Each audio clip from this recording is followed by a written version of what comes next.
ప్రార్థన చేయన్న.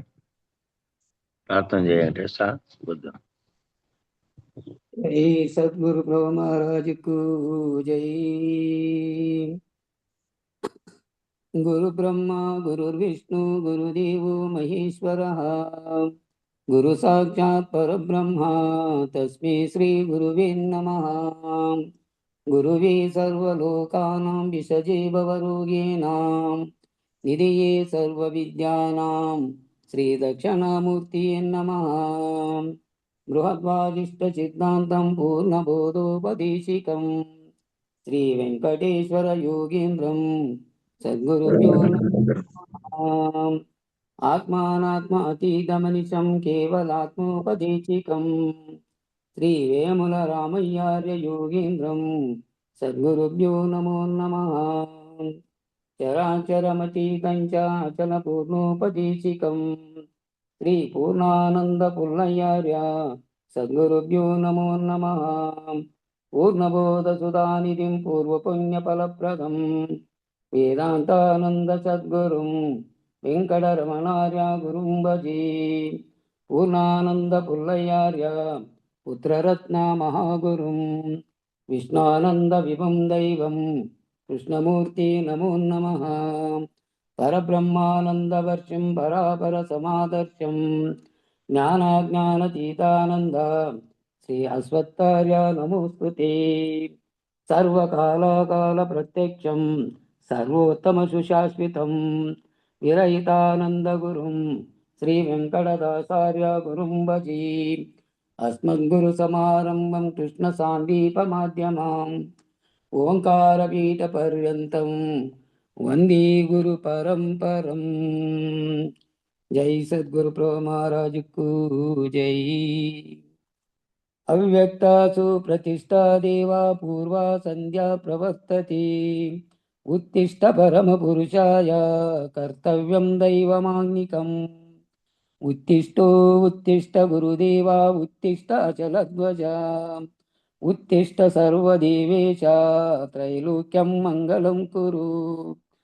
मातः समस्तजगतां मातृरूपान्तरस्थितां हिरण्यगर्भमनोहर दिव्यमूर्ति श्रीनिजगुरु श्रितजन प्रियदानशीली श्रीमद्गुरेश दयिते तव सुप्रभातम्। तव सुप्रभातमरेन्द्रवन्दिते भवतु प्रसन्न हिरण्मयावर्णमण्डली सुधी साक्षिभूतामनन्तरूपिणी वेदान्तवेद्यदयिते तव सुप्रभातम्। अत्रादिसप्तऋषया समुपास्य सन्ध्याम् आकाशतत्त्वमावर्णरहिता अखिलान्तरस्ताम् ब्रह्मैव रूपत्वमेव परमात्मतत्त्वम्। श्रीभागवत कृष्ण भूम प्रभो तव सुप्रभातम्।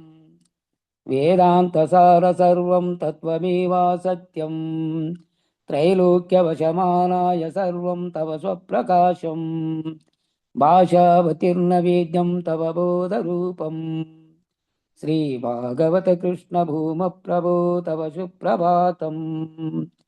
न शब्दपङ्कजं शास्य नैवास्ति तत्त्वं निःशब्दशब्दतीतं निजतत्त्वरूपम् तेजोऽन्धकाररहितं बाह्यस्वरूपम्। श्रीभागवत कृष्ण भूम प्रभो तव सुप्रभातम्। सभायान्तरोषि त्वमेक सर्वं समं हि सर्वे अपि शिष्टमव्ययम् अतत्त्वरूपतत्त्वं न हि वस्तु किञ्चित्। श्रीभागवत कृष्ण भूम प्रभो तव सुप्रभातम्। व्योमवद्बहिरन्तरस्तं यालैष भूमा अशरीरतत्त्वमेकम् अहं नमामि। अगच्छानन्तदेवा अखिलान्तरात्मा श्रीभागवत कृष्ण भूम प्रभो तव सुप्रभातम्। विशुद्धनिर्गुणात्मा गगनोपसदृशम् न ज्ञातममृतस्वरूपं सभायान्तरस्थम् पूर्णाचलगुरोरेकं सुविशालतत्त्वम्। श्रीभागवत कृष्ण भूम प्रभो तव सुप्रभातम्। श्रीभूमरूपादयादिगुणामृताब्धिं सर्वारिष्टनाशा जगदेकशरण्यमूर्ति श्रीसत्यज्ञानानन्ततीता नित्यस्वरूपा श्रीभागवतकृष्णभूमप्रभो तव सुप्रभातम् अज्ञानमूलहरणं तव चरणतीर्थं गुरुपादस्थानतीर्थं गुणरूपरहितं त्वं विना न किञ्चिदातीरम् अविनाशतत्त्वं श्रीभागवतकृष्णभूमप्रभो तव सुप्रभातम् इत्थं स्वप्नान्तरस्थं लिखितं ब्रह्मीशतत्त्वं शुद्धे सुषुप्ताविव च परिपूर्णतत्त्वं प्रज्ञां परार्थसुलभां परमां प्रसूतिं श्रीभागवतकृष्णभूमप्रभो तव सुप्रभातम् इत्थं रुषाचलपतिरिह सुप्रभातम्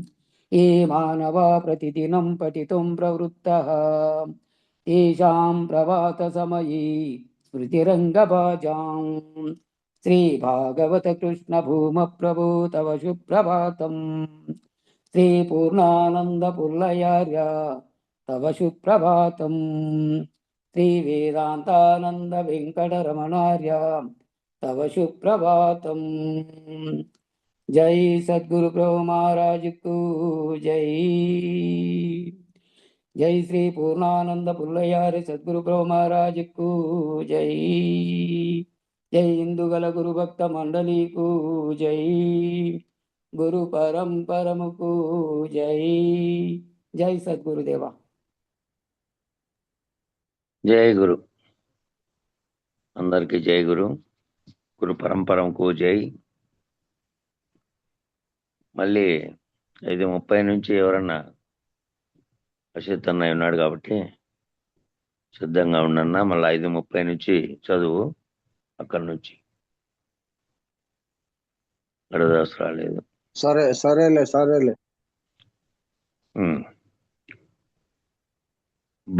భవమిక బాపెన్ ఆత్మా మేలుకొనవే.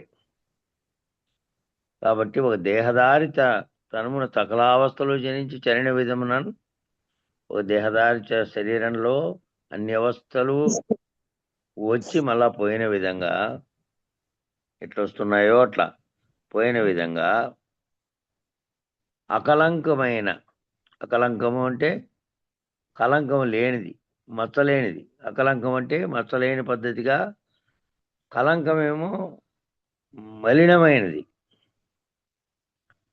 అకలంకం అంటే మలినము లేని పద్ధతిగా, మలిన రహితంగా, మల విక్షేప ఆవరణ దోషములు లేకుండా.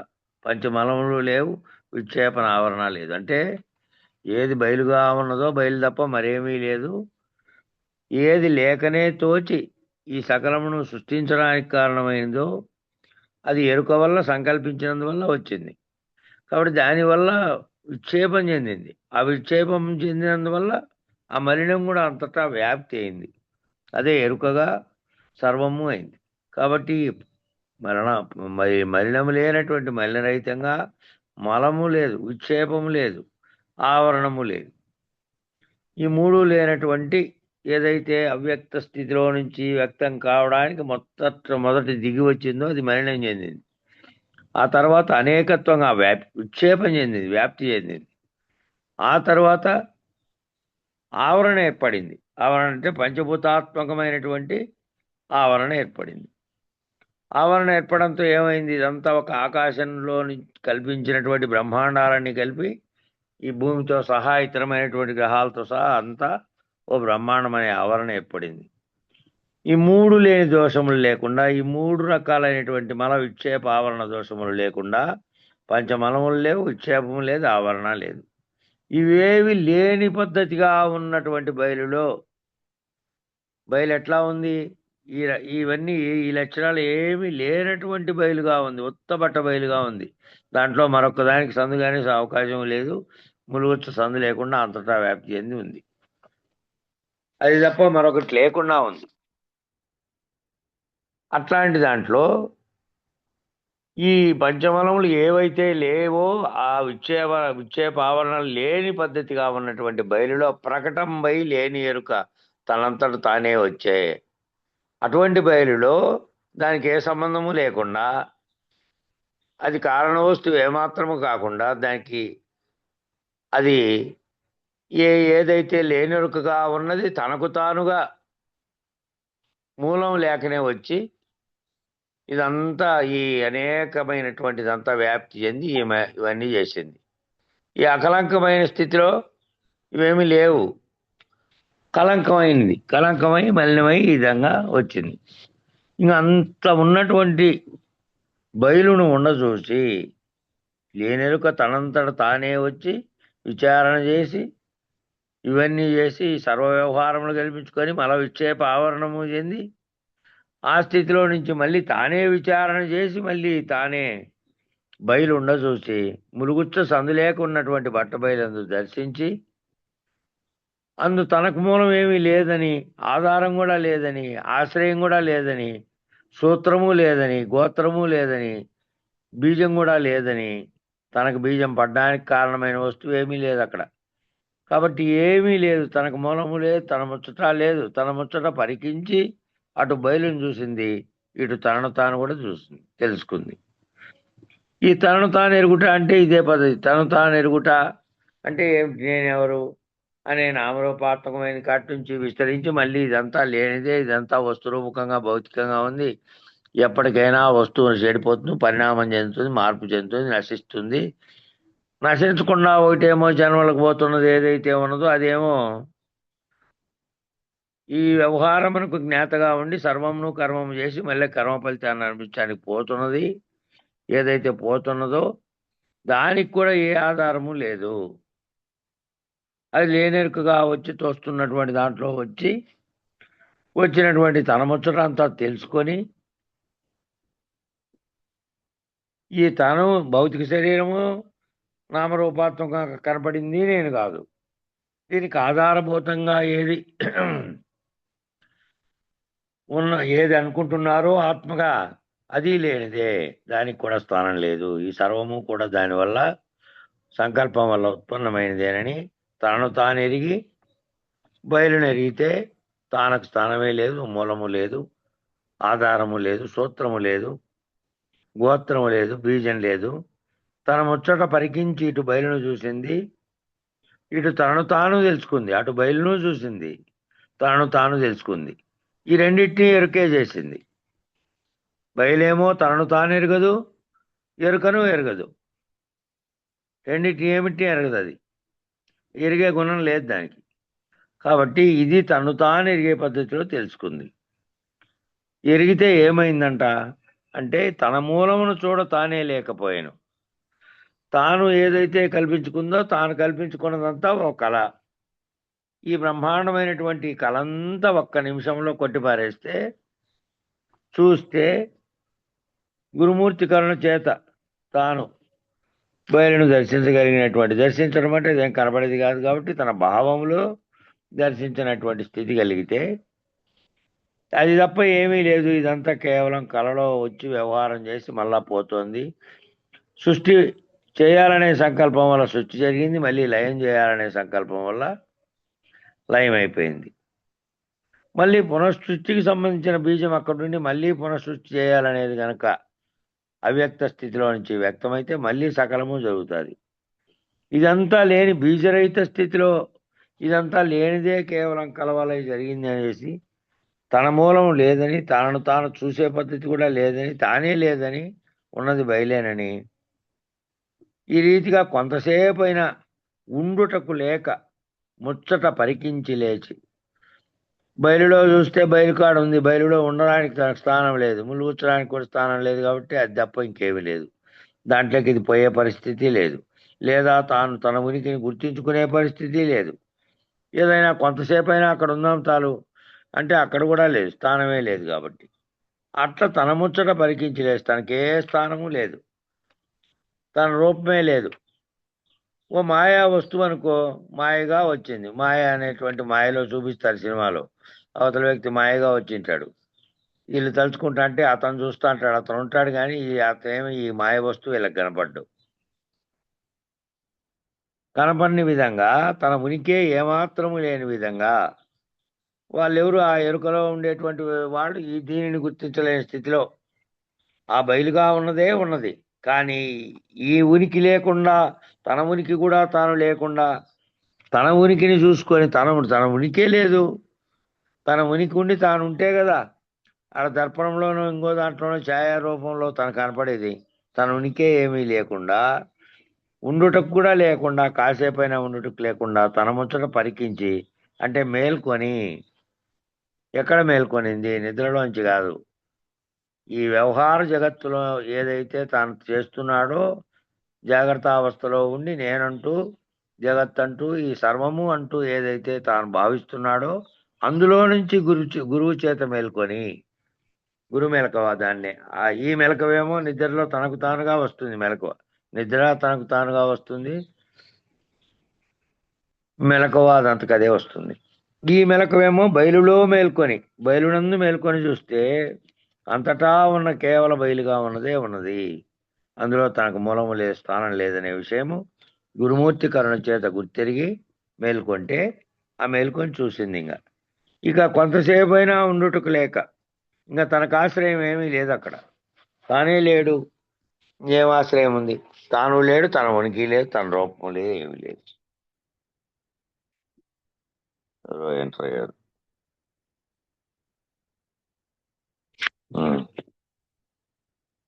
ఏమీ లేకుండా కేవలం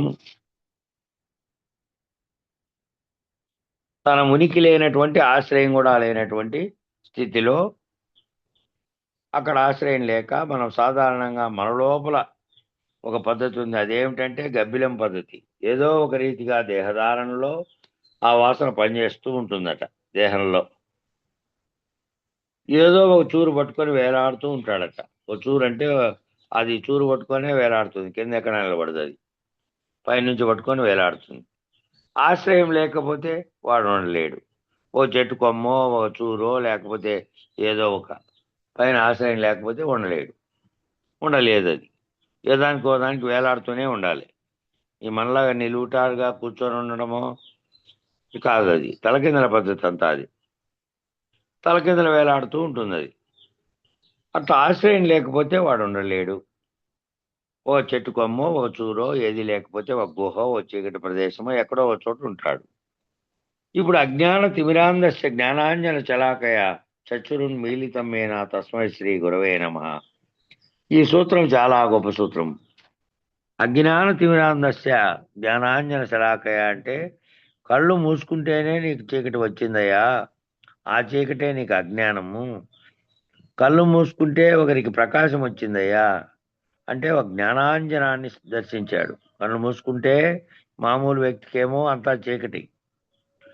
కళ్ళు మూసుకుంటే జ్ఞానాన్ని సంపాదించుకున్న వానికేమో మనోనేత్రంతో చూడగలిగినటువంటి వాడు జ్ఞానాంజనాన్ని దర్శించాడు. అంజనము అంటే కంటికి పూసుకుంటారు, కంటిపోత కంటికి పూసుకుంటారు. ఏదైనా అంజనం వేసేటప్పుడు వాళ్ళు అదే పైగా ఆకు పూస్తూ ఉంటారు అందులో చూడడానికి.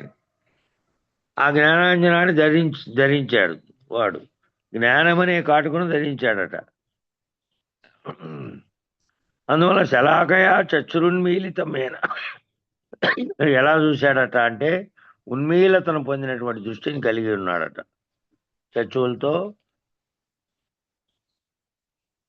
దాంట్లో నుంచి చూసి ఏ ప్రకాశం కళ్ళు మూసుకున్నా తెలియబడేటువంటి ప్రకాశంతో పూసుకున్నాడు. దానికి అంజనం పూసుకోకపోయినప్పటికీ కూడా దాన్ని అక్కడ వాడారట్లు. కానీ ఆ జ్ఞానం అనే అంజనం పూత పూసుకున్నటువంటి కళ్ళు అని చెప్పడానికి మూసుకున్నా కూడా మనోనేత్రం పనిచేస్తుందని దానికి చెప్పారు. కానీ నిజానికి మనోనేత్రానికే మా పూతతో ఏం పని లేదు, మనసుతో చూసేటువంటి నేత్రంతో.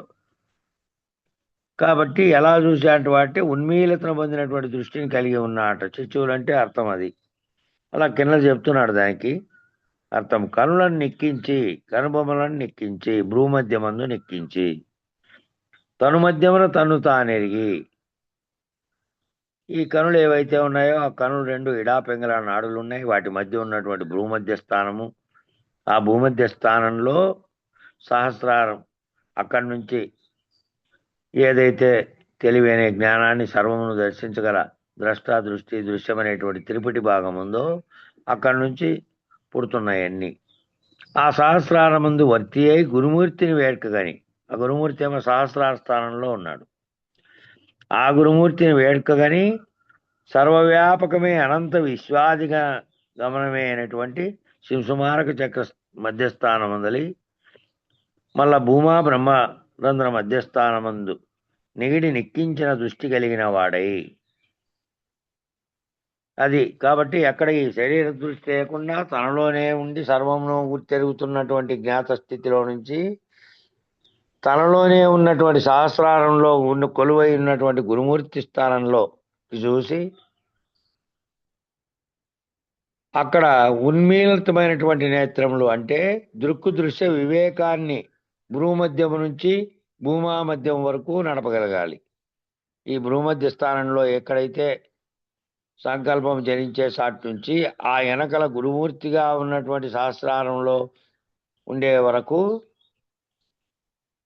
ఇలా దృక్కు దృశ్య ఉన్మీలనమైనటువంటి అంటే దృక్కు దృశ్య వివేకాన్ని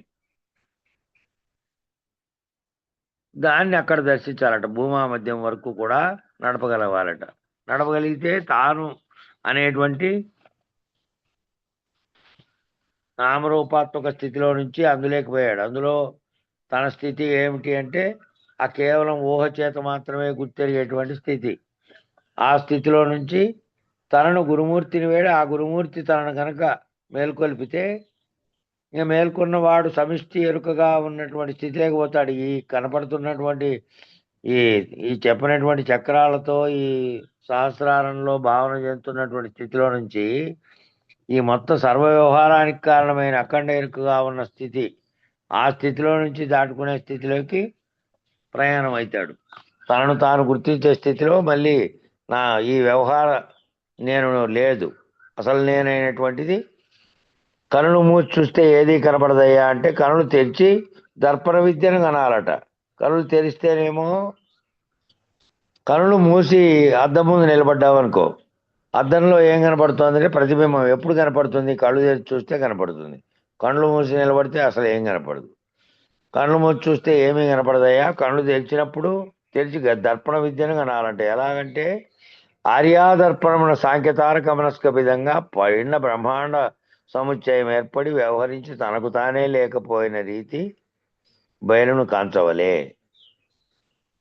ఇది దర్పణ విద్యా విధానం అంట. దర్పణం అంటే మామూలు దర్పణానికేమో వెనకల పూత పూసింటే ఆ పూత వల్ల నీ ప్రతిబింబం కనపడుతుందాడ. ఆ పూతగిని లేకుండా ఉత్త గ్లాస్ ఉందనుకో ట్రాన్స్పరెంట్ గా ఉంటుంది, అవతలకి అవతలకి కనపడుతూ ఉంటుంది మామూలుగా ఉండేది. పూత పూసింది అయితే మళ్ళీ ప్రతిబింబం కనిపించే విధంగా ఉంటుంది. అటువంటి ఆ దర్పణమేమో మామూలు దర్పణం. ఇక్కడ చెబుతున్న ఆర్యాదర్పణము. ఆర్యాదర్పణం ఏం చెప్తుందంటే సాంఖ్యము తారకం అమనస్కం. ఆ సాంఖ్యం అంటే ఈ మొత్తం ఈ పిండ బ్రహ్మాండ సముచ్చయం ఎట్లా ఏర్పడిందో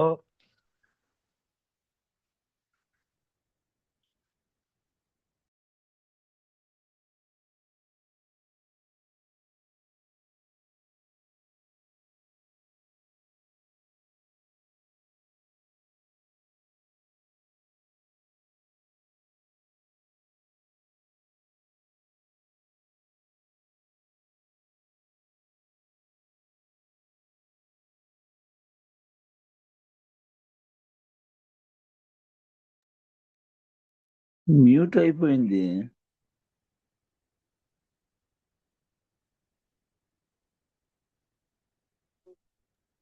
టవర్ కట్ అయి ఉంటుంది. టవర్ కట్ అయి ఉంటుంది. వేరే ఫోన్ వచ్చితే మీట్ అవుతుంది, కట్ అయితే పూర్తి లేకుండా పోతుంది.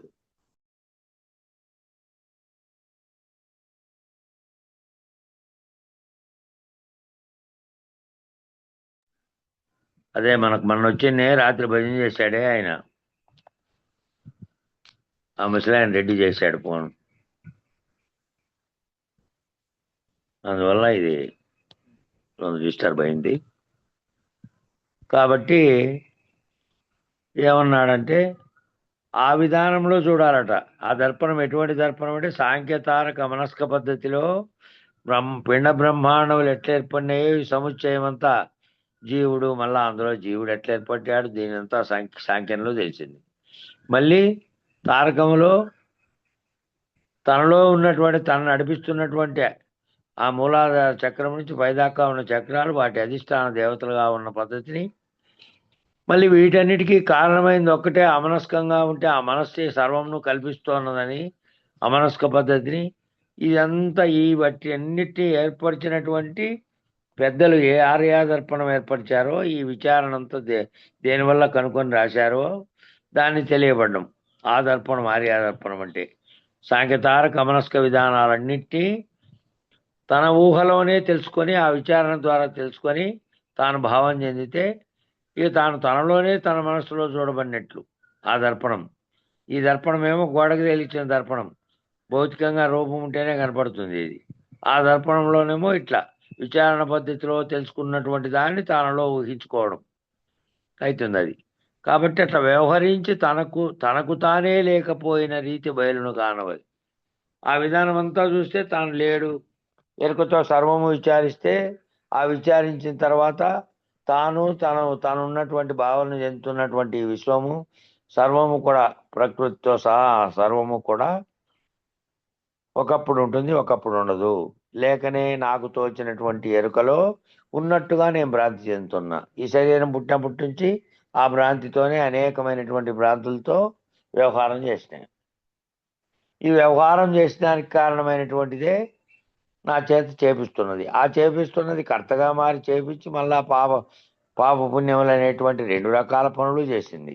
ఆ 2 రకాల పనుల యొక్క ఫలితాన్ని అనుభవించడానికి మళ్ళీ బీజవస్తువు వారిని ఉపాధరించుకుంటూ పోయింది. కాబట్టి తనకు తానే లేకపోయిన రీతి బయలును కాంచవలే అంటే తనకు బీజంగా ఉన్నది ఏది జ్ఞాతగా ఉందో, ఏది సర్వమును తెలుసుకుంటోందో, ఏది ఇక్కడ తనలో ఎరుకగా ఉందో అదే ఎరుక ఆ బ్రహ్మాండం అంతటా నిండి ఉన్న తానే బ్రహ్మము అయినటువంటి స్థితిలో ఉంది. బ్రహ్మాండములో ఆ తానే బ్రహ్మం అయినటువంటి స్థితిలో అదే సంకల్పించి వ్యక్తమైంది. కాబట్టి తనకు తానే లేకుండా పోయిన రీతి తాను కానీ ఇక్కడ పిండాండమైనటువంటి తానుగా భావించిన జీవుడు లేడు. అక్కడ బ్రహ్మాండాధిపతి అయినటువంటి బ్రహ్మం, సృష్టికి కారణమైన బ్రహ్మము పరిపూర్ణ పరబ్రహ్మములో లేడు. పరిపూర్ణ పరబ్రహ్మాన్ని ఆ విధంగా దర్శించి తనకు తానే లేకపోయిన రీతితో బయలును గాంచవలే. ఇది దర్పణ విద్యా విధానం. ఈ దర్పణం భౌతికంగా కనపడే దర్పణంలో కాకుండా ఆర్యదర్పణ విధానం అంటే ఈ విచారణ చేత తాను గుర్తెరిగినటువంటి దర్పణం. ఇది కూడా ఉన్మీలనమైనటువంటి 2 చచ్చువులే. కాబట్టి చూపునంటి మనసు నిల్చు సుజ్ఞానికి. చూపు ఈ మామూలుగా కంటికి కనపడేటువంటి 2 చచ్చువులు దృశ్య జగత్తును కనుక్కోగలుగుతాయి, కంటికి కనిపిస్తున్నటువంటి దాన్ని. చూపునంటే మనసు నిల్చు సుజ్ఞానికి అంటే చూపును బట్టి మనసులో మళ్ళీ దాన్ని భావన చెందుతున్నటువంటి స్థితి ఉంది. ఆ మనసు ఏమవుతుంది, మళ్ళీ చూపు లేని స్థితిలో కూడా గుర్తెరగలుగుతుంది. ఏదైతే తాను మళ్ళీ నిక్షిప్తం చేసుకుందో ఒకసారి చూసి ఆ దృశ్యాన్ని మనసులో అట్లా. ఇది వేదాంత పద్ధతి. వేదాంత పద్ధతి ఏమో మనసుతో సుజ్ఞానం చెందినటువంటి జ్ఞానికైతే మనసుతో అనే పని, మామూలుగా ఉండేటువంటి వానికేమో కళ్ళతోనే పని, కంటికి చూసింది మాత్రమే, ఇక మిగతాది భావన చెందలేడు. ఇది వేదాంత పద్ధతి. అదేమో దర్పణ విద్యా పద్ధతి, అచ్చు విద్యా పద్ధతి. అది బయలును దర్శించి లేచి కళ నుంచి మేల్కొని, మామూలు శరీరం కళలోంచి మేల్కొని అంతవరకు వచ్చిన కళంతా ఉత్తది అని గమనించినట్టు బయలును దర్శించి లేపి గురుమెల్కవ చేత మేల్కొని ఎరుక అనే కళను విడిచి, ఈ ఎరుక అనే కళ ఎప్పుడు నీ జన్మతో మొదలై నీ శరీరం ఉన్నంత కాలం ఎరుక అనే కళ కంటూనే ఉన్నావు. అదే అట్లానే పోతే ఎరుకతోనే పోతుంది, మళ్ళీ ఎరుకే బీజమై మళ్ళీ సంకల్పించి వస్తుంది.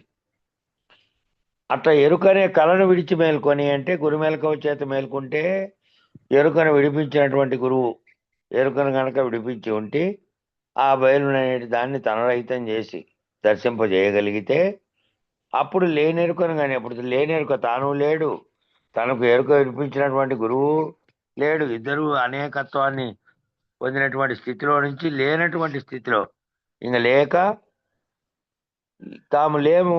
ఈ కలలో నుంచి కలగంటినప్పుడు ఏ విధంగా సర్వము కలలో వచ్చిన వస్తువులు ఎదురుపడిన వారు వాదించిన వారు దృశ్యము సర్వము లేకుండా ఎట్లా పోయిందో కలలోంచి లేచినప్పుడు, ఈ గురుమెలకువతో లేచినప్పుడు ఈ ఎరుక చేత ఈ నేనుగా ఉన్నట్టుగా ఊహ చెంది లేనెరుకలో ఏదైతే అంతా సర్వము చేశానో ఇదంతా వట్టిదేనని, ఇది లేనిదని ఎప్పుడైతే మెలకువలో ఏర్పడిందో ఈ మెలకువ అట్లా ఏర్పడి జనించి చరిన విధమేదో తెలిసిన వాడై ఆ ఎరుక ఏ విధంగా లేనెరుకగా వచ్చి సర్వమును కల్పించి మళ్ళీ పోయిన విధంగా కొంతసేపు అయినా ఉండుటకు లేక తురియ స్థితి నందు చేరిన వానికి బాగా అర్థమైపోతుంది.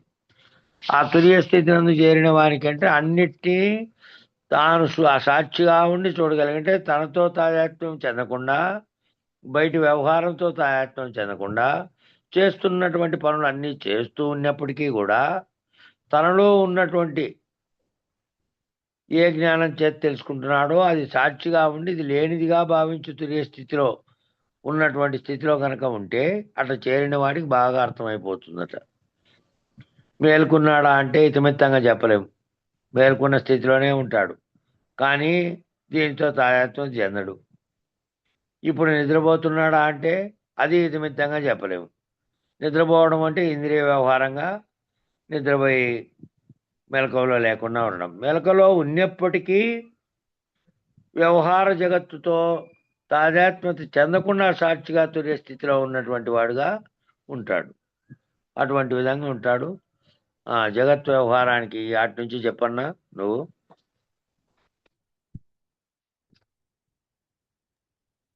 జై గురు, జై గురు. జగత్ వ్యవహారములకు సంబంధించినటువంటి కలమాత్రపు వ్యవహారము జరుగుతోందా లేదా అంటే అది కూడా చెప్పలేనన్నాడు. ఎట్లా అంటే ఇది మనం అందరికీ అనుభవంలో ఉండబడినటువంటిదే. మనం ఏడైనా కానీ ఒక తావ నిర్మలంగా కూర్చొని ఏ దానిపైన ధ్యాస పెట్టి దాన్ని ఆలోచన లేకపోయినప్పుడు పక్కన ఏం జరిగేది కూడా మనకు గుర్తుపడదు. ఎవరైనా పిలిస్తే కూడా పలికేదానికి అవకాశం ఉండదు. ఎందుకంటే మన ధ్యాస ఇక్కడ లేదు. మనం ఏ దాన్ని గుర్తించాలా, ఏ దాన్ని తెలియబడాలా అనేటువంటి దానిపైన మనసు పెట్టినప్పుడు ఇవన్నీ ఈ వ్యవహారం అంతా ఉన్నప్పటికైనా లేని స్థితిలో ఇది మన అనుభవంలోనే ఉండబడినటువంటి వాక్యం ఇది. అందుకే జగత్ వ్యవహారములకు సంబంధించినటువంటి కలమాత్రపు వ్యవహారం జరుగుతోందా లేదా అంటే అది కూడా చెప్పలేనన్నాడు. దీనిపైన ధ్యాస లేదు, దానిపైన ఉంది కాబట్టి ఇది ఏం జరిగిండేది కూడా చెప్పేదానికి అవకాశం లేదు. అందుకని సహజ సమాధినిష్ఠులైనటువంటి మహనీయులు మామూలుగా సహజ సమాధి అంటే ఎల్లవేళ సమాధి అందు ఎట్లా ఏ విధంగా ఉంటారో మామూలుగా ఉన్నప్పుడు కూడా అదే స్థితిలోనే ఉండబడినటువంటి ఆ మహాత్ములు నిద్రాపరవశుడైనటువంటి బాలుడు ఉలిక్కిపడి లేచి చూస్తే ఎట్లా చూస్తాడో, ఎందుకు నిద్రలో ఉన్నాడు, వాడికి విషయం తెలియదు. ఎవరన్నా టక్కన లేపితేనో లేకపోతే ఏదైనా శబ్దం అలికిడి వస్తేనో లేస్తాడు. అప్పుడు ఉలిక్కిపడి లేచి చూస్తే ఎట్లా చూస్తాడో ఆ రీతిగా అష్టతను నిర్ణయాన్ని చూచారు ఆ మహాత్ములు. ఈ అష్టతనువులు అంటే ఉండేది ఒకటే కదా, ఇవన్నీ 8 ఆ రకంగా ఉన్నాయి అనేటువంటి స్వభావన తనంతకు తానుగానే అవగాహన చెంది గురువు వల్ల తెలియబడినటువంటి వాడై దాన్ని తెలుసుకుంటాడు. ఆ రీతిగా షోడశ అవస్థలో నిర్ణయాన్ని చూశాడు. ఈ షోడశ అంటే ఈ 16 ఎట్లయితే ఉన్నాయో ఈ 16 అవస్థలలో దాంట్లో ఉండబడినటువంటి ఆ సందర్భాన్ని ఆ భావాన్ని గుర్తించాడు. ఆ రీతిగా లేని ఎరుక పద్ధతిగా చూశాడు. అదే విధంగా ఈ లేని ఎరుక ఎట్లుంది, స్థిరమా అస్థిరమా అనేటువంటి దాన్ని అనుభవపూర్వకంగా అవగాహన చెందినటువంటి వాడై అది లేని ఎరుక పద్ధతిగా దాన్ని లేదని చూశాడు. ఆ రకంగా సకలము తన వెంట చను ఎట్లయితే అవన్నీ కల్పించుకొని అన్ని ఒకటికోటి తోడు చేసుకొని వచ్చిందో ఈ రకంగా గుర్తుపడిన తర్వాత ఈ కనపడినవి ఈ ఎరుకు తెలుసుకునే దాని నుంచి ఈ కనపడే సర్వము కూడా తన వెంట చను అంటే తాను ఎట్లా వచ్చి లేకుండా పోతాండదో ఈ వచ్చినటువంటి విషయాలోకమంతా కూడా ఆ విధంగా లేకోకుండా పోతా ఉంది. చనుదేరా చను సకలములన్నీ దానిలోనే అన్ని కలిసిపోయాయి. దానిపైన మనస్సు ఉంటే కదా అది నీ దగ్గరకు వచ్చేది. మనస్సు అంటే అది అసలే లేకోకుండా తీసేసుకున్నప్పుడు ఆ మనసు లేనప్పుడు సర్వము కూడా మనసుతోనే లయమైపోయినాయి. జీవుడు బ్రహ్మము, క్షరుడు, అక్షరుడు, పురుషోత్తముడు. ఇక జీవుడు ఎట్లా అంటే ఆ జీవుడే బ్రహ్మము. క్షరుడు అనగా జ్ఞానము, క్షరుడు అనగా దేహము, అక్షరుడు అనగా నీలో ఉండబడిన చైతన్యం. ఆ చైతన్యమే పురుషోత్తముడు. అంటే ఏ దానికి అంటకుండా నిలబడినటువంటిది పురుషోత్తమ స్థితి. వాటికి పురుషోత్తముడైనాడు. ఆ విధంగా ఒంటుకు దాపలా వెలుపల సున్నలు ఒకటి చేర్చిన ఆ ఒంటి సున్నయగు అటో సున్నా ఇటో సున్నా పెడితే ఓంకారాన్ని ఉచ్చరించడానికి వీలు లేకుండా శబ్ద బ్రహ్మము నిశ్శబ్ద బ్రహ్మము ఎట్లా అయిందో అట్లే ఎరుక బయలును దర్శించగానే తానే లేకుండా పోయింది. ఒంటుకు దాపల అంటే ఓ అనే అక్షరానికి ఎడమ పక్క ఒకటి కుడి పక్క ఒకటి 2 సున్నలు పెట్టాము. కానీ ఆ ఒంటి సున్నయగు అటో సున్నా ఇటో సున్నా పెడితే ఓంకారాన్ని ఉచ్చరించడానికి వీలు లేకుండా మరి ఓం అని పలుకుతాండం. ఇక్కడ ఈ పక్కకు సున్న పెడితే ఓం అవుతుంది, ఆ పక్కకు సున్న పెడితే ఏమీ లేదు. ఆ విధంగా మన మనస్సు ఇక్కడ ఎరుకలేక చెలిస్తుందా, ఎరుకతో కూడుకొని ఇదంతా ఉంది. అదే భావము బయలులేక ఎప్పుడైతే గుర్తించుకున్నాడో ఏమీ లేకోకుండా పోతా ఉంది.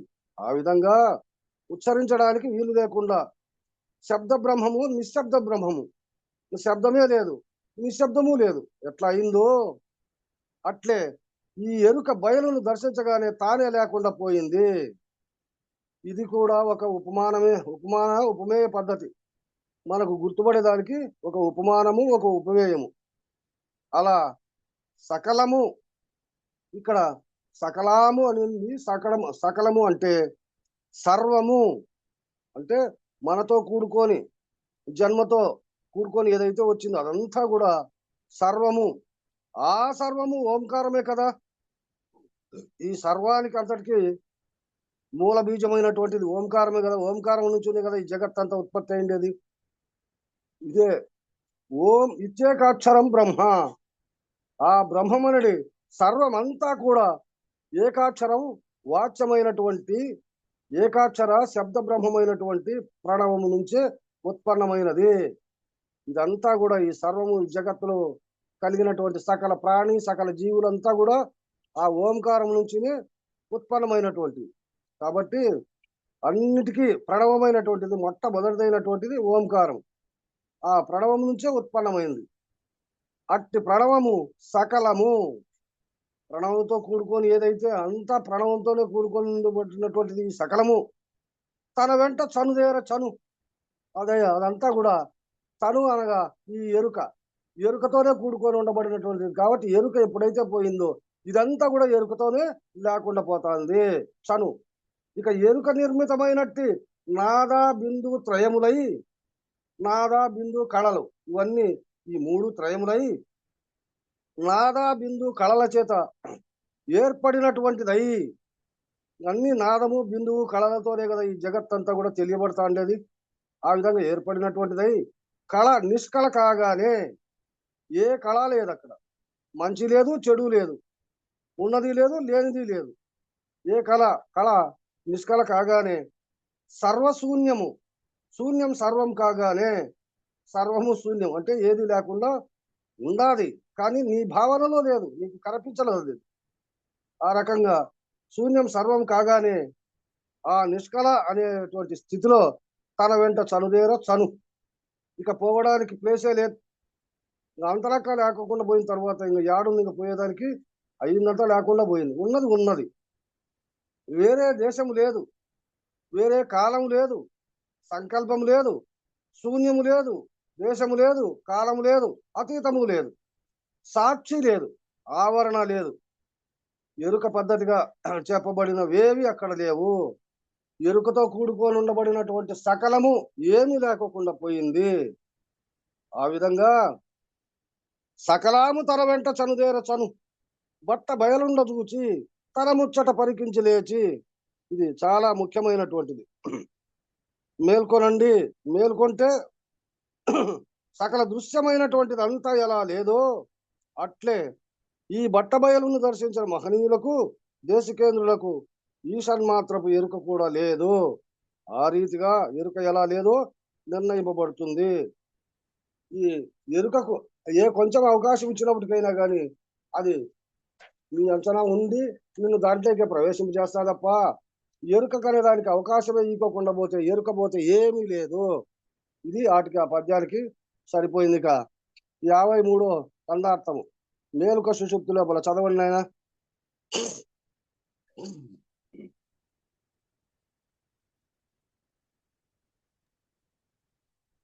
మేలుక సుషుప్తి లోపల ఏ లీలం తనకు తాను ఏ తెంచునో గుర్తాళీల బయలు లోపల వాలాయము తనకు తానే వచ్చునోయన్నా వచ్చి హెచ్చి సచ్చునోయన్నా ఈ లోపాలనే బట్ట బయలున్న కామున నిల్వాజాల వెరుగాకుంటే వచ్చునోయన్నా వచ్చి హెచ్చి సచ్చునోయన్నా. జై గురు. దానికి క్లుప్తంగా తాత్పర్యం. ఓ శిష్యుడా, సుషుప్తు నుండి మెలకువ తనంతట తానే ఎట్లా వచ్చును, అటువలనే బయలునందు గుర్తెరిగే ఎరుక తనంతట తానే ఎడతెగకుండా వచ్చి హెచ్చి సచ్చును. వచ్చి హెచ్చి మృతి చెందే లోపల పరబయలు ఉన్నదని తెలిసిన ఎడల ఎరుక ఏ లోకమున నిల్వజాలక లేకపోవచ్చున్నది. పరబయలును ఎరుగకున్నచో పుట్టుచూ చచ్చుచూ ఉండునని భావము. మామూలుగా చెప్పుకునేటువంటి భావము విమర్శ అనేది లేకోకుండా క్లుప్తంగా ఇచ్చినాడు. దానికి కింద కాబట్టంత ఎంతగానో అంతుంది. మనమందరము నిద్రపోయాం. నిద్రపోతున్న వాడికి మెలకువ ఎక్కడి నుండి వచ్చింది? మేలుక సుషుప్తి లోపల. అంటే నిద్రపోయేటప్పుడు ఆ మెలకువ ఎక్కడి నుంచి వచ్చింది? ఎవరు లేపుతున్నారు? తనకు తానే వచ్చింది. ఎవరు లేపకపోయినప్పటికైనా, ఏది శబ్దము అలికిడి ఏమీ లేకపోయినా తనంతకు తానుగానే మెలకువ ఎట్లయితే వచ్చిందో ఆ విధంగా ఎవరు వచ్చి ఏమి చేసింది వచ్చింది మేలుకొన్నాడు. ఎవరు వచ్చి ఏమి చేసింది వచ్చింది మేలుకొన్నాడు. ఏమీ లేకనే తనంతకు తానే మేలుకొన్నాడు. మేలుకొని తర్వాత వ్యవహరించాడు, శ్రమించాడు, అనుభవించాడు. మళ్ళా ఏమైంది? మరలా ఏ నిద్ర నుంచి అయితే ఈ మెలకువ పుట్టిందో మరలా ఆ నిద్రలోనే మెలకువ వచ్చింది. మెలకువలో ఉన్నప్పుడు నిద్ర ఏ విధంగా తనంతకు తాను ఎట్లొస్తా ఉందో ఆ నిద్రలో నుంచి కూడా మెలకువ అది కూడా తనంతకు తానుగానే ఆ విధంగానే వస్తా ఉంది. వచ్చునోయన్న వచ్చి హెచ్చి అని పెట్టింది ఇక్కడ. వచ్చి చచ్చునోయన్న ఏ తెలివితో అయితే ఈ కాలమంతా వచ్చి హెచ్చి జరపబడుతుందో ఆ తెలివి అంతా గాఢ నిద్రలో పోయింది. గాఢ నిద్రలో మనం చేసినటువంటి జాగ్రత్తలో చేసినటువంటి సమస్తము కూడా గాఢ నిద్రలో ఏమీ లేవు. మెలకువలోకి వస్తానే ఆ గాఢ నిద్ర అనేది లేదు. మెలకువలో ఉండబడినటువంటి విషయాలోకమంతా యువతలు ఉంది. ఆ తెలివంతా గాఢ నిద్రలో పోయింది. మరి ఇప్పుడు ఆ తెలివితోనే కదా సకల వ్యవహారములు నిర్ణయిస్తున్నాము. ఏదైతే తెలివి ఉందో ఆ తెలివితోనే సకలము మనము కావలసిన వ్యవహారం అంతా జరిపించుకుంటా ఉన్నాము, నిర్ణయిస్తున్నాము, చేస్తున్నాము. కర్త, భోక్త, అకర్త, వ్యవహారి ఏ పేరుగా చెప్పినా సాక్షి, సాక్ష్యాతీతము ఇవన్నీ ఏ ప్రజ్ఞాసూత్రం మీద ఆధారపడి ఉన్నాయో ఆ ప్రజ్ఞాసూత్రం అనే ఎరుక వచ్చి హెచ్చి చచ్చునోయన్న ఇదంతా ఎరుక మీదనే ఆధారపడి ఉంది. ఎరుకతోనే ఇవన్నీ ఈ చేష్టలన్నీ. ఆ ఎరుక వస్తానే ఊరికే ఉంటుందంటే తనంతకు తానుగానే ఏమేమి కావాలో విషయాలోకంలోకి ప్రవేశించి కోరికలు ఒకదానికొకటి అనేకమైనటువంటి కోరికలకు బానిసై ఆ కోరికలన్నీ నెరవేర్చుకునే దానికి ఎంత కష్టపడుతుందో, ఎంత ఆలోచన చేస్తుందో, ఎంత శ్రమిస్తుందో ఇవన్నీ కూడా కావలసినంత చేసుకొని హెచ్చి చచ్చునోయన్న. పోనీ ఇవన్నీ చేసిన తర్వాత స్థిరంగా ఉంటుందంటే అట్లా కూడా ఉండదు, వల్ల లేకుండా పోతా ఉంది. తన మూలమును తానెరుగకనే తానే లేకపోయెను. తన మూలమును తానెరుగగనే, తన మూలాన్ని తాను ఎప్పుడైతే తెలియబడిందో, అరే మొట్టమొదట నేను లేను, మొదట ఉండబడినటువంటిది శాశ్వతమైన పరిపూర్ణమే ఉంది. ఆ బ్రహ్మములో నేనే లేకనే వచ్చిన, నేను ఇదంతా కల్పించుకుంటాండా. ఎంతసేపు ఉంటా నేను? ఏదో కొంతకాలం ఉంటాండా, తర్వాత నేనే పోతాండా. అది మాత్రం అట్లే ఉంది అనేటువంటి తన మూలమును తాను ఎరుగగనే తానే లేకపోయెను. బయలు లోపల వాలాయము తనకు తానే. బయలులో వాలాయం అంటే వచ్చేది పోయేది తనకు తానే. ఇదంతా ఒక బయలు అనే ప్రదేశంలో జరుగుతోంది. పరిపూర్ణ బ్రహ్మమునందు ఇదంతా జరుగుతా ఉంది. ఉదాహరణకి ఆకాశములో కుండ ఏర్పడిందా? కుండలో ఆకాశం ఏర్పడిందా అంటే ఘటాకాశము, పటాకాశము, మఠాకాశము అని ఆకాశానికి ఎన్నో పేర్లు పెట్టుకున్నాం కదా. ఆకాశం స్థిరంగా ఒకటిగానే ఉంది. మనం ఈడ పెట్టుకున్నటువంటి ఆ పాత్రలు ఏదేది పెడతామో, ఇల్లు పెడితే ఇంట్లోకి వచ్చినటువంటి ఆ వెలుగు దాన్ని చూసి ఇది మఠాకాశం అంటాము. ఒక కుండ పెడితే నీళ్లు పోస్తే కుండలోకి ఆ ఆకాశం కనపడితే అది ఘటాకాశం అంటాము. ఇక పటము అనగా ఏదైనా కానీ ఒక ఆకారాన్ని తయారు చేసి పెడితే దాని మీద పడేటువంటి ఆ బొమ్మను చూసి అది పటాకాశం అంటాం. ఈ విధంగా ఆకాశం స్థిరంగానే ఉంది. అనంతకత ఇక్కడ ఉండబడినటువంటి దాంట్లో ఇది ఏర్పడతా ఉంది. అంటే ఎవరో ఎదుగుతా అన్నారు. అంటే కుండను ప్రధానంగా మీట్లో పెట్టుకోమని పార్థ సాధన మీట్లో పెట్టుకున్నాను. పార్త మీట్లో పెట్టుకోప్పా. ఎందుకో ఓపెన్ చేసినాడు తీరు సామాన్యంగా. పార్త మీట్లో పెట్టుకో, శబ్దం అలికిడి వస్తా ఉంది.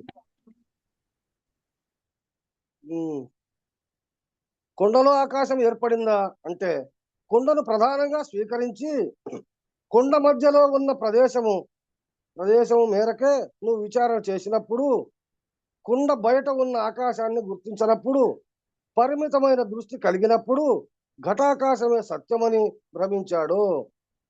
చూడు, ఎక్కడ కుండకు వెలుపల ఉండబడినటువంటి దాన్ని ఎప్పుడైతే నువ్వు గుర్తించలేకోకుండా కుండలోనే ఉండబడింది స్థిరము, అదే గొప్పది అనేటువంటి ఆ భావన చేత, అంటే నీ మనస్సు విశాలమైనటువంటి జ్ఞానము బోధయందు ప్రవర్తించినప్పుడు ఏదైతే నీ ఎదుట నీకు కంటికి కనపడతా ఉందో అదే స్థిరమనుకొని నువ్వు ఉన్నప్పుడు ఘటాకాశమే సత్యమని భ్రమించాడు. ఘటం పగలేశాము. ఈ ఘటములో ఉన్న ఆకాశం మఠములో ఉన్న ఆకాశంలోకి చేరింది. ఈ కుండ పగిలిపోతానే దాంట్లో ఉండబడినటువంటి ఆకాశము మఠము అంటే ఒక గృహము, ఏదో ఒకటి గృహము ఆవరణము ఏదో ఒకటి దాంట్లోకి చేరిపోయింది. నిజానికి ఆకాశం ఏర్పడిందా లేదు, చేరిందా లేదు. ఈ ఆకాశం వేరే అయింది అంటే వేరే కాలే, దాంట్లోకి చేరింది అంటే చేరలే. కానీ అది ఉన్నది ప్రతిబింబము, అంతలక్క కూడా అదే ఉండి తన యొక్క బింబస్థితిని అది దర్శింపు చేస్తూ ఉంటుంది. ఉన్నదనుకొని భ్రాంతి చెందిన ఘటమే లేకుండా పోయింది. ఆకాశం ఆకాశంగానే ఉంది అంటే నీ భ్రమచేత దాన్ని వేరుగా నువ్వు చూస్తాండవు, అంతేగాని ఉండబడినటువంటి ఆకాశము ఒకటిగానే ఉంది. అంటే పరిపూర్ణం ఒకటిగానే ఉంది. పరిపూర్ణములో వచ్చినటువంటి ఇవన్నీ, ఈ ఘట పట మఠ ఇవన్నీ కూడా ఈ పరిపూర్ణంలో వచ్చినటువంటి ఈ ఎరుక చేష్టలే. ఇవన్నీ ఆ కుండ ఎట్లయితే పగిలిపోయి రాకుండా పోయిందో, ఈ జగత్తు, ఈ జీవుడు, ఇదంతా కూడా ఒకసారి ఉండి ఒకసారి లేకుండా పోయినప్పటికైనా అది స్థిరంగా అట్లే ఉంది. అట్లాగే ఘన సుషుప్తిలో ఆకాశ స్థితిలో ఉంటున్నాము. గాఢమైనటువంటి సుషుప్తిలో ఆకాశ స్థితిలో ఉంటున్నాం మనము కూడా. ఎట్లా అంటే గాఢ సుషుప్తిలో పాములెక్కి మీద దిగినప్పటికైనా, ఇంట్లోటివన్నీ ఎవరైనా దోచకపోయినప్పటికైనా కానీ మనకు మెలకలేనటువంటి స్థితిలో ఏముంటుందప్ప అంటే ఒక పరిపూర్ణము మాత్రమే ఉంది. విషయాలోకంతో విషయాలోకానికి ఆధారమైనటువంటి ఈ ఎరుక లేనే లేదు. ప్రాణం ఉంది కానీ దాంట్లో తెలుసుకుంటే జ్ఞాత అనేటువంటి వాడు మగ్నత చెందినాడు. కాబట్టి ఏది ఉంది ఏది లేదు అనేటువంటి స్వభావాన్ని తెలుసుకుంటే అవకాశం లేదు అక్కడ.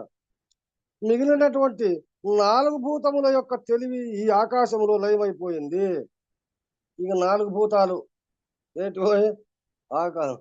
భూమి, జలము, అగ్ని, వాయువు, ఆకాశం అనేటువంటివన్నీ ఉన్నాయే, ఇది మనసు ఆకాశతత్వం. దాంట్లో ఈ 4 వాయువు, జలము, అగ్ని, పృథివీ ఇవన్నీ దాంట్లో లయమైపోయినాయి,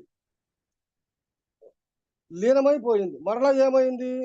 పునః ప్రతిపాదించబడి వృత్తి సహితమై మళ్ళా ఎప్పుడైతే నీకు జ్ఞానోదయమై మెలకువ ఎప్పుడైతే కలిగిందో అప్పుడు వృత్తి సహితమై ప్రియ, మోద, ప్రమోద సహితమై, ప్రియం అంటే ఏ దానిపైన వచ్చినటువంటి అరే ఇంతసేపు నిద్రపోతున్న ఈ వ్యవహారం అంతా ఇట్లా నిలిచిపోయిన అనేటువంటి దానిపైన నీ సంకల్పం పడి దానిపైన ప్రియము, మోదము, ప్రమోదము ఇవన్నీ కూడుకొని సహితమై రసనాయుతమై సంస్కార భూయిష్టమై స్వభావజన్యమై దేహేంద్రియాధిష్టానమై వ్యక్తమై వ్యవహారమై కర్తయై భోక్తయై లీనమై పునః ఆకాశ స్థితి యందు లయించింది.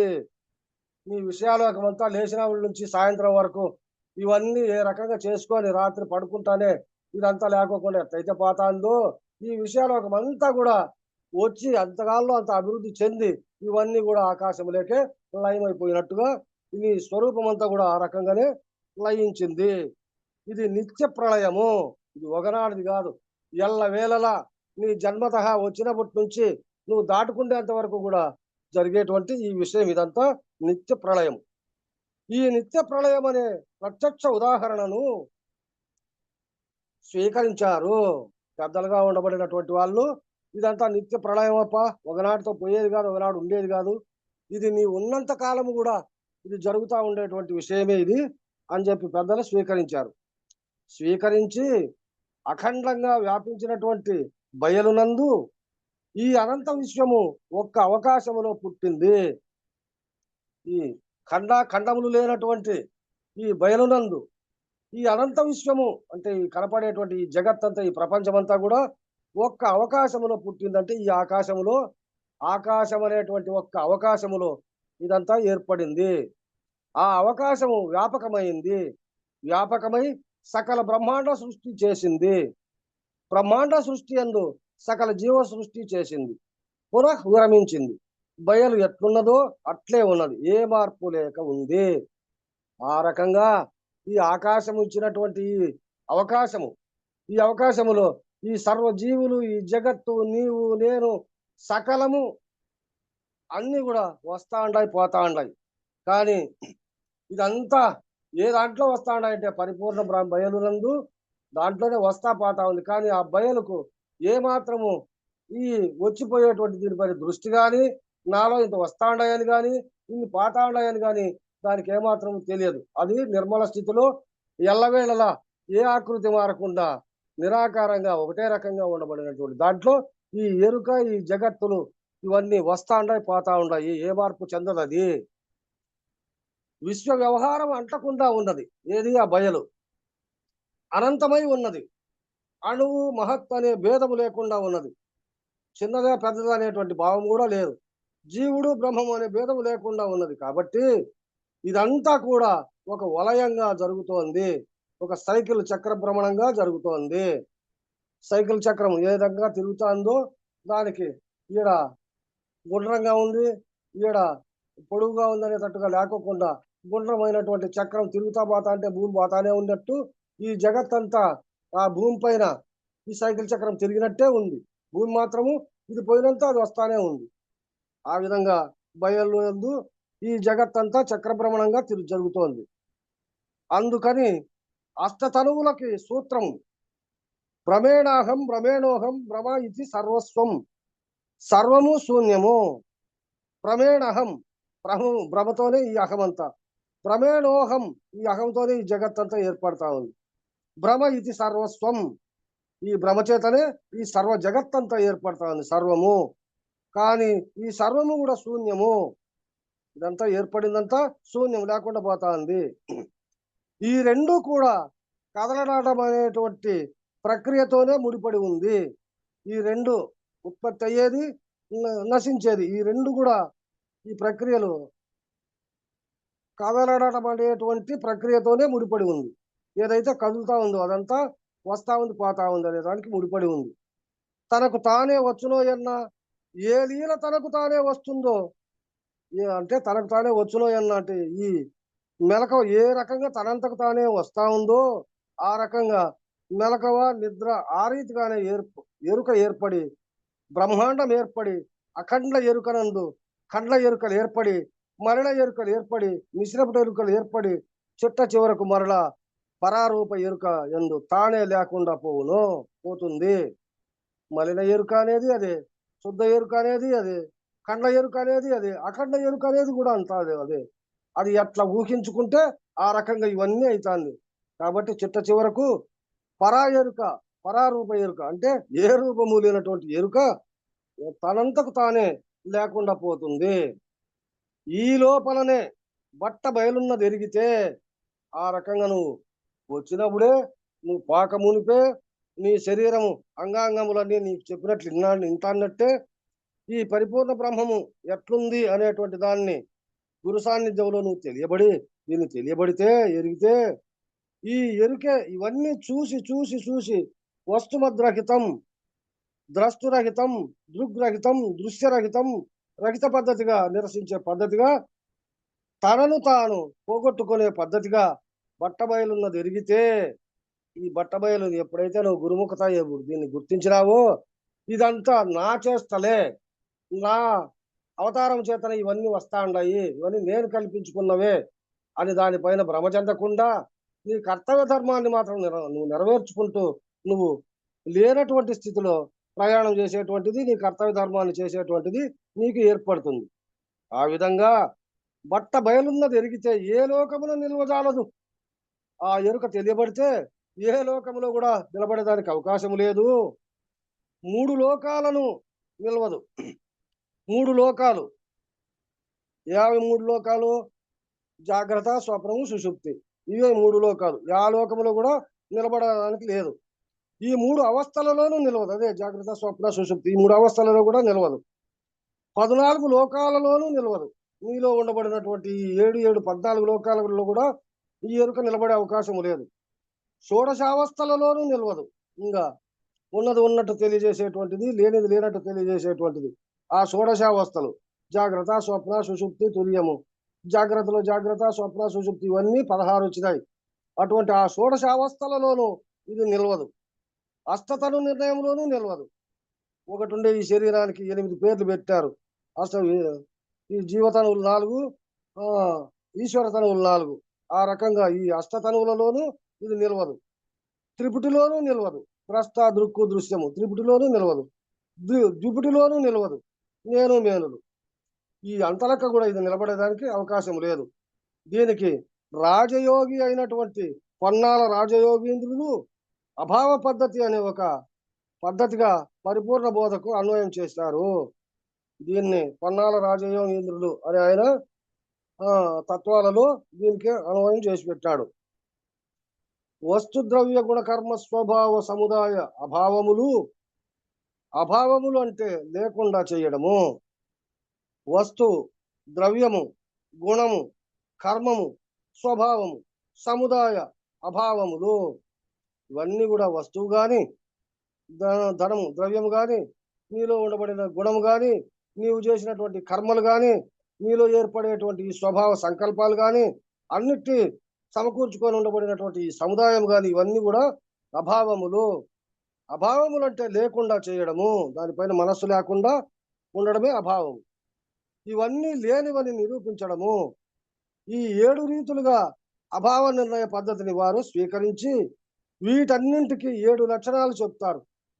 వస్తు ద్రవ్య గుణ కర్మ సముదాయ స్వభావ అభావ ఇవన్నీ కూడా ఈ 7 లక్షణాలు ఈ రీతిగా వస్తు నిర్ణయ జ్ఞానం ఏర్పడేటట్లు చేస్తాయి. మొత్తం ఈ 7 దాంట్లతోనే ఈ జగత్తులో ప్రతి ప్రాణికి కూడా ఇవన్నీ ఏర్పడతా ఉండేటివి.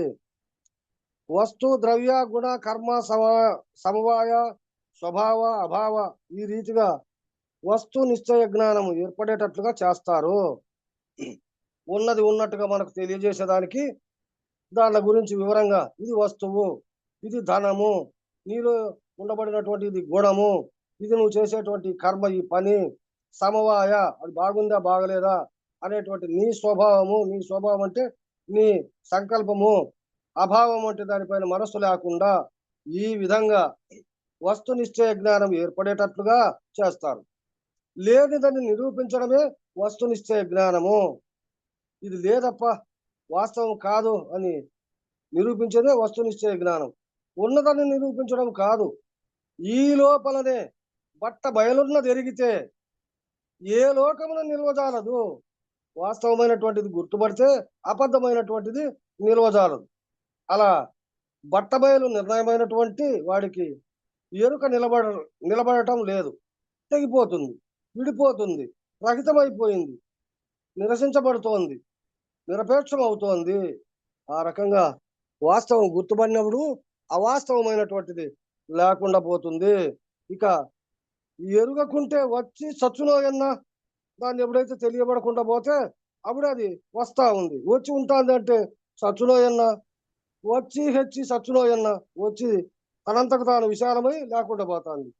బీజం అంకురించింది, వచ్చింది, మూలం ఏర్పడి హెచ్చింది, మూలంతో కూడుకొని వచ్చింది. అక్కడ బీజం ఉన్నంత కాలము ఎగిరింది. ఆ బీజం ఎప్పుడైతే అంకురించిందంటే మొలకెత్తిందని. ఆ బీజం ఎప్పుడైతే లేకుండా పోతా అంటే మరలా పరిణామ క్రమంలో వృద్ధి క్షయాలు ఏర్పడ్డాయి. మరలా మూలఛేదం అయింది, చచ్చింది. ఎక్కడ అంకురించిందో అక్కడే హెచ్చింది, అక్కడే చనిపోయింది. భూమికి ఏమైనా ఎరుక కలిగిందా? లేదో. ఈ ఎన్నో సకల వృక్షజాలములన్నీ కూడా ఈ రకంగా వస్తాబాతాండాయి. కానీ భూమి నాలో ఇన్ని వస్తాండాయని అనుకుంటాంది అంటే అనుకునే దానికి లేదు అని చెప్పి వీటికి కాలం సరిపోయింది. 129 పేజీ అయిపోయింది. 130 పేజీలో పైన నుంచినే జై శ్రీ సద్గురు ప్రభు మహారాజుకు జై, శ్రీ పూర్ణానంద పుల్లయార్యులకు జై. మంగళం కానీ నాయన. జై సద్గురు ప్రభు మహారాజుకు జై. నిర్వికారాయ సకల నిత్యముక్తిదాయకాయ నిర్గుణాయ నిర్మలాయ నిత్యమంగళం శుభ సత్యమంగళం. సగుణ నిర్గుణ రహితాయ సంకల్పవర్జితాయ సర్వసాక్షితీతునకు సత్యమంగళం శుభ నిత్యమంగళం. సత్తు చిత్తు సమసిపాయ శత్రు సంహారణాయ వత్తిలేని దీపముని కిత్తు మంగళం శుభ సత్యమంగళం. చేష్టలన్నీ ఉడిగిపాయ చేసేదేమి లేకపాయ శేషమ్మ మనసు మీలో చేరే మంగళం శుభ నిత్యమంగళం. పరిపూర్ణాయ సకల భవ్య దివ్య రూపాయ పరశురామాయ సీతారామ మంగళం శుభ సత్యమంగళం. మంగళం గురుదేవాయ మహనీయ గుణాత్మనే సర్వలోక శరణ్యాయ సాధురూపాయ మంగళం. జై సద్గురు ప్రభు మహారాజుకు జై. జై శ్రీ పూర్ణానంద పుల్లయ్యార సద్గురు ప్రభు మహారాజుకు జై. జై శ్రీ వేదాంతానంద వెంకటరమణార్య సద్గురు ప్రభు మహారాజుకు జై. జై కృష్ణానంద కృష్ణమూర్త్యార్య సద్గురు ప్రభు మహారాజుకు జై.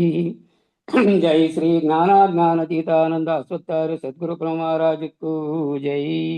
జై విరహితానంద వెంకటదాసార్య సద్గురు ప్రభు మహారాజుకు జై. ఇందుగల గురు భక్త మండలీకు జై. గురు పరంపరముకు జై. సర్వం సద్గురు చరణారవిందార్పణమస్తు. సర్వే జనా సుఖినో భవంతు.